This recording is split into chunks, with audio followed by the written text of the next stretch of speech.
వెనకబడిన స్టూడెంట్స్కి ముందు నిలబడి వాళ్ళ పాలిట దేవుళ్ళలా మారారు. వారే తమిళనాడుకు చెందిన శ్రీధర్ వెంబు గారు.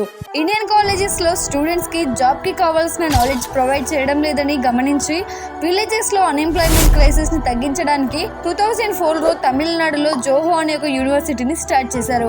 ఈ యూనివర్సిటీలోని ఇండియన్ విలేజెస్లో ఉండే యంగ్స్టర్స్కి జాబ్కి అవసరమైన స్కిల్స్ అన్ని నేర్పిస్తారు. అండ్ ఈ యూనివర్సిటీలో స్టూడెంట్స్ నుంచి ఫీ తీసుకోవడానికి బదులుగా కోర్స్ నేర్చుకుంటున్నన్ని రోజులుగా స్టైఫండ్గా 10,000 రూపాయలు ఇస్తారు.